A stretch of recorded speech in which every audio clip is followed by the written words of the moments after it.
When I turned 20, my grandfather's old friend, now the richest man in the country, lays out photos of his grandsons in front of me. He says, pick one to be your husband. Without hesitation, I choose Nathaniel Chapman. Everyone in the room is stunned. After all, it's no secret I've always been hopelessly in love with George Chapman. I used to swear I'd marry no one but him. In my previous life, I got what I wanted. I married George. And because of that marriage, he inherited the lion's share of his grandfather's wealth. But after the wedding, he started an affair with my sister. My parents were furious and sent her abroad to study. George thought I was the one who exposed them. From then on, he hated me to my very core. Women came and went at his side, each one resembling my sister more than the last. The betrayal crushed me. I fell into deep depression. Later, he secretly replaced my medication with slow-acting poison. I died with a child in my womb, alone, bitter, and betrayed. Now, I've been reborn. This time, I choose to let them have each other. But what I don't expect is that George has been reborn too. I had just stepped out of Mr. Chapman Sr.'s study when I ran into George Chapman and his cousins. The moment they laid eyes on me, they scattered. But even as they walked away, they couldn't help but take jabs at me. Beatrice, here for George again? You really don't hold back, do you? Aren't you worried that your war hero grandpa's rolling in his grave, watching you throw yourself at a man like this? George, meanwhile, stared at me coldly. What are you doing here? He asked sharply. Are you trying to get grandpa to put in a good word for you again? You already brought up how your grandfather saved him in the war, didn't you? Haven't you milked that story enough?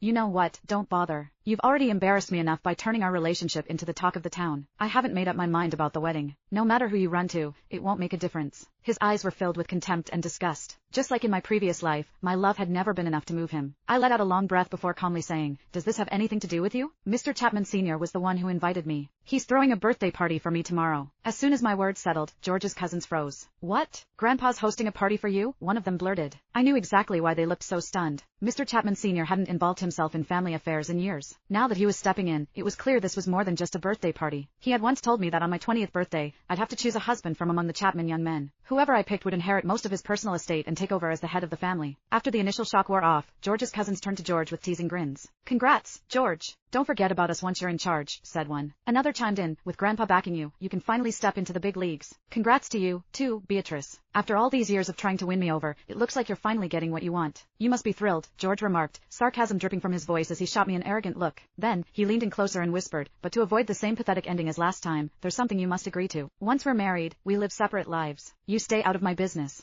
That's the only way I'm saying yes. His words sent a ripple of shock through me. I hadn't expected him to make such a ridiculous demand. I stared at him, suspicious. Had he been reborn, too? Just then, a kittenish voice piped up behind me. Beatrice? My younger sister, Isabella Layton, approached us. She wore a miniskirt, and a shy smile tugged at her lips. Every now and then, she'd let out a soft cough. Seeing that, George hurried over to her. You shouldn't be out when you're sick. Isabella lowered her head, looking pitiful. Georgie, it was my dad's idea. He didn't want Beatrice to come alone. George took her hand and glared at me. How pampered can you be?